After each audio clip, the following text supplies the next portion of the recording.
Hi, my name is Deepak and I'm just going to give you a quick update on the entry procedure to visit us at Confidential.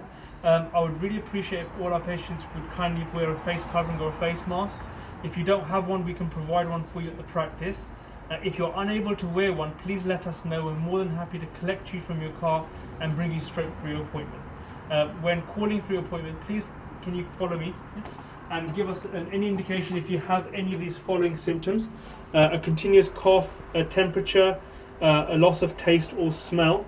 If you have any of these symptoms, our team will be more than happy to rearrange your appointment at a suitable time if provide your COVID negative on your test. If you'd like to come in, we have social distancing in place in the practice, so please bear that in mind. And hand gel is available on offer as soon as you enter the practice. We have a small waiting area in the waiting room with one person per seat, which has been allocated just to try to maintain social distancing. As soon as possible, we will bring you into the surgeries, and we have all necessary PPE in place to make sure that yourself and our staff and team are all protected.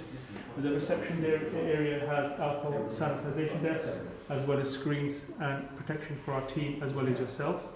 There is a one-way system through the building. If you follow the markings, that will be the way out when required. And there is also a bag for used masks, as well as a hand sanitization area. We are using a fogging machine after every aerosol generating procedure in our surgeries. This is there to kill off any virus in the air once we finish the procedure, and we're using it for all our patients and all our treatments. If you have any questions, please give us a call on 01252 877 309, and we're more than happy to help. Thank you.